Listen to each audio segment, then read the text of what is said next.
vagus nerve stimulation. So we love the vagus nerve. The vagus nerve is what connects the brain and the body more than anything. The vagus nerve is a gigantic nerve that starts in the brain, and it connects to multiple organs and systems in the body, and it innervates those organs and systems. And one of the things it does, for example, is it triggers the peristalsis in the stomach. It triggers the digestive enzymes to work. When you electronically stimulate the vagus nerve, it heals the gut. So it causes the tight junctions between, or the untight junctions to tighten up between in the epithelial layer in the intestinal tract. So just think, if you're stressed, your vagal tone goes down. So your digestive enzymes output goes down, your stomach acid goes down, your peristalsis, and that's the move. Then you get constipated, and then you're also getting leaky gut. That's how the vagus nerve, and the vagus nerve, remember, it starts in the brain. It gets messages from the brain, but it's bi-directional. We know that. So the gut can change the brain, but boy, it's also the other way around as well. The vagus nerve also, it innervates everything. The only thing it doesn't connect with, it innervates the liver. Low vagal tone, you're going to be detoxing more slowly. It's connected to everything. So when we stimulate the vagus nerve, by the way, it's proven in the science that a higher vagal tone is linked. The way to measure a vagal tone, which is a test of stress, is heart rate variability. And this is where the amazing research, 30, 40 years of heart math research comes in. If you have a high heart rate variability, it means you have a high vagal tone, and it means you have an increased longevity, lower mortality rate when you've got a high vagal tone. When it's low, you have an increased risk of all chronic complex illnesses across the board. And what's fascinating is there's tons of ways to stimulate the vagus nerve, but they've totally correlated. Being in a high emotional state is the heart math have correlated to 75%. They can look at somebody's heart rate variability and tell the person what emotional state they're in. So all the negative emotions are lower down in the heart rate variability range, which means you're lowering your vagal tone. It's that simple. So when you're in chronic anger, if you're holding resentment, if you're in chronic states of fear, if you're in chronic states of guilt or shame, those are all stressing the body. They lower heart rate variability, lower vagal tone. That's not a healing state. And if we want to recover, we want to be in a healing state. Are you in a stress state or are you in a healing state? So a healing state, by definition, we can define what that is now. It means a high vagal tone. And that means also feeling good. So it's not only the biochemistry that changes, but when we get into these higher emotional states, if that makes sense. Absolutely. And I'm being a bit presumptuous here because I haven't recorded the interview, but tomorrow night I'm taping with Dr. Datis Kharrazian. It was funny enough, before we started reading, I was reading on his book, Why Isn't My Brain Working, which is another place that goes into the vagal tone stuff, which is absolutely fascinating. Dr. Datis Kharrazian is. We can actually touch on that if we have time at the end, because it'll be very interesting. But so, just a few other pointers. I want to give some practical recommendations. Some psychological pieces people do as well. Yeah. Yes, got those two last things. So just so that people know, there are vagus. They've been doing experiments with electrical vagus nerve stimulators, where they started by actually implanting them in the neck of people, and they cured arthritis within 8 weeks, a severe arthritis case within 8 weeks by implanting. They did the same thing with fibromyalgia and got a cure in 50% of people with fibromyalgia. That has never been achieved by any other intervention in the medical literature, where the person no longer qualified for fibromyalgia, which means a cure, even though the researchers dared to say that, but it was a cure. So the vagus nerve, it turns out, also regulates inflammation in the body. The vagus nerve switches off inflammation. So now it's like, oh my goodness, so we have a massive inflammation. We know there's inflammation with chronic fatigue-related illnesses as well. So what's that related to? At least in part, it's low vagal tone, which is there's the connection to stress. Lower emotional state from often our emotional diet, which translates into the vagus nerve, which translates into every organ of the body and the gut especially. So we want to... Stimulating the vagus nerve is not something you do once and then forget about it. It needs to become a daily way of life. And I had this, I sort of get my clients to create what I call a miracle morning. So there's like 40 different ways you can stimulate the vagus nerve, and I'll give some examples.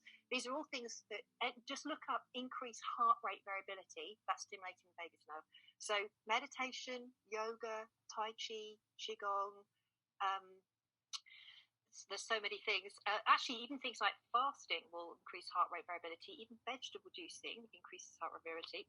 Breathing, positive social relations, laughter, many psychotherapies all increase heart rate variability. That's absolutely been shown.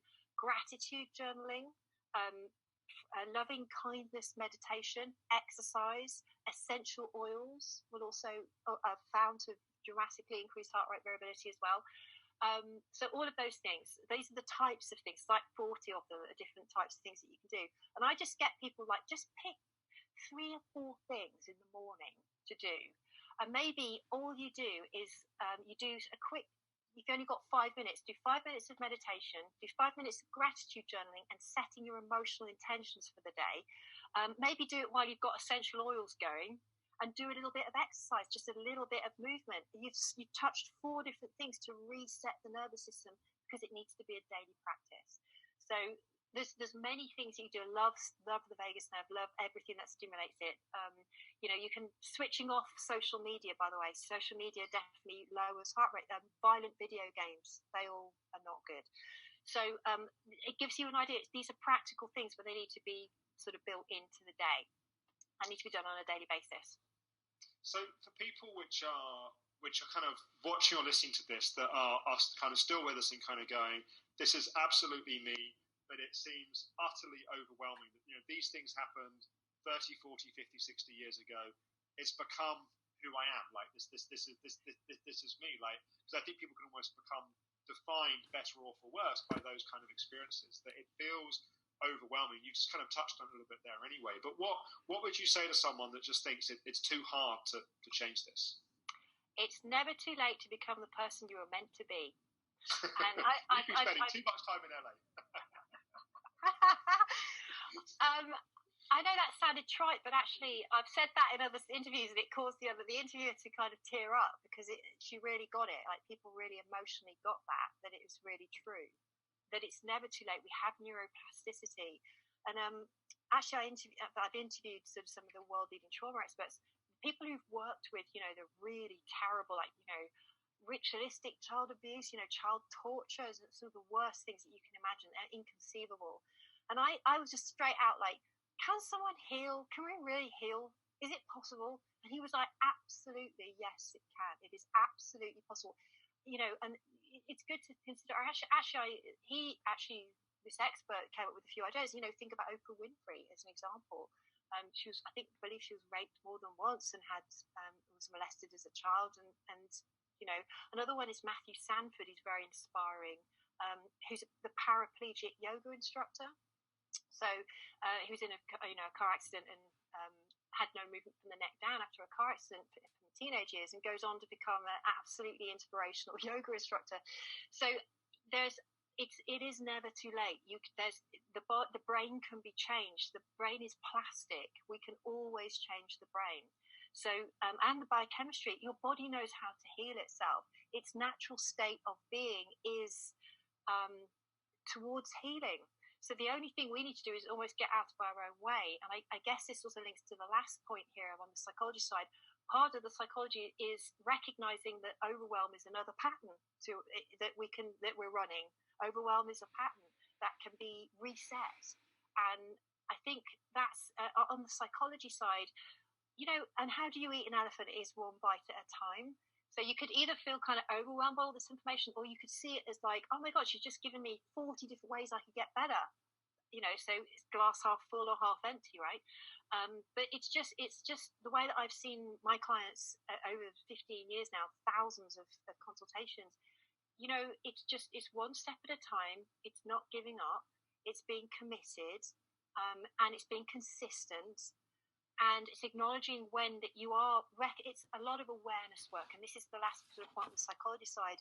Like the step, just cultivating awareness. So start the exploration process. So you could start, for example, by doing your ACE score, and people can do that. There's a link, I believe, that we have below.